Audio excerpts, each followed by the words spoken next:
کا تقاضا یہ ہے کہ JCP کی جو پروسیڈنگز ہیں اس کو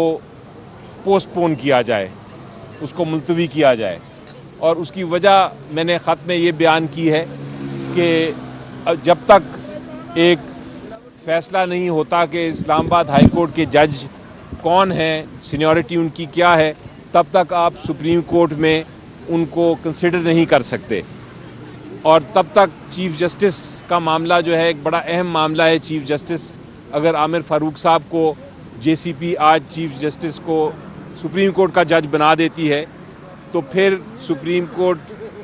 کے جج بننے کے بعد چیف جسٹس کا جو پوسٹ ہے وہ خالی ہو جاتا ہے،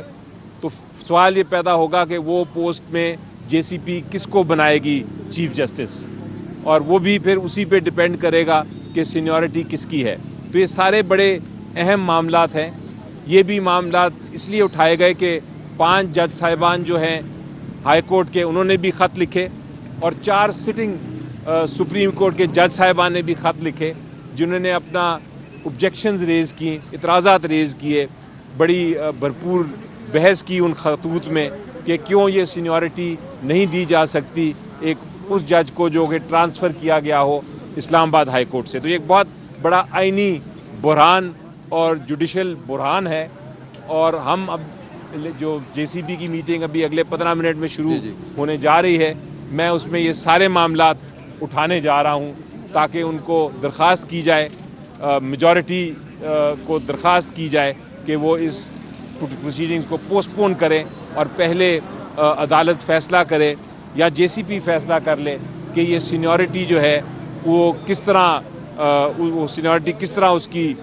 بنے گی، اور اس کے مطابق پھر آگے چلا جائے۔ سر، یہ آپ اپنے نکات اگر اٹھا لیتے ہیں اور یہ JCP پھر بھی پروسیڈ کرتی ہے، آپ اس سے بائیک آؤٹ کریں گے، اس پہ بیٹھیں گے؟ نہیں، دیکھیں، ہمارا کام اس وقت بڑا واضح ہے، اور وہ یہ ہے کہ ہم نے اس میں پارٹیسپیٹ کرنا ہے اور اپنا موقف پیش کرنا ہے اور ریکارڈ پہ پیش کرنا ہے۔ آپ کو پتہ ہے کہ IMF بھی آ رہی ہے، وہ بھی دیکھنا چاہے گی کہ ہم نے کیا موقف اختیار کیا۔ بائیکاٹ جواب نہیں ہوتا۔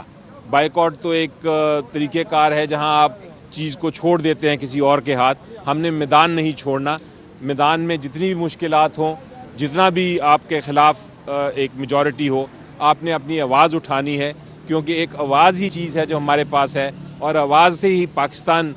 کی تاریخ اگر آپ دیکھیں، آواز سے ہی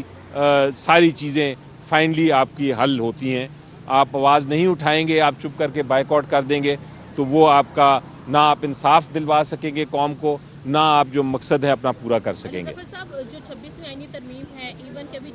ٹرانسفر آف ججز ہے، آج آپ لوگ مارچ بھی کر رہے ہیں، لیکن یہ جو وکلا اور بارز کی تقسیم ہے یہ بڑھتی جا رہی ہے اور واضح تقسیم نظر آ رہی ہے۔ آپ کو لگتا ہے کہ اس تقسیم کے ساتھ آپ لوگ اپنا مقصد جو ہے وہ اچیو کر پائیں گے؟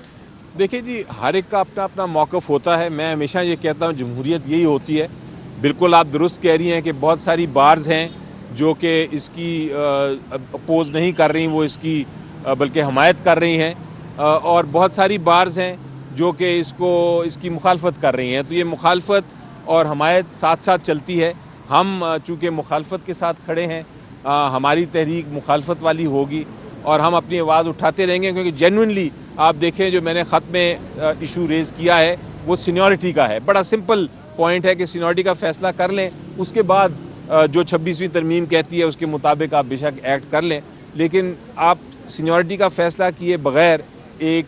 کچھ جج صاحبان کو لے آتے ہیں کسی اور عدالت سے جن کا نمبر شاید 13 یا 14 ہے سینیورٹی میں، اور ان کو پھر آپ کہتے ہیں کہ یہ سپریم کورٹ میں بھی آ سکتے ہیں یا چیف جسٹس بھی بن سکتے ہیں، تو یہ ایک طرح سے ایک رنجش ہوگی پیدا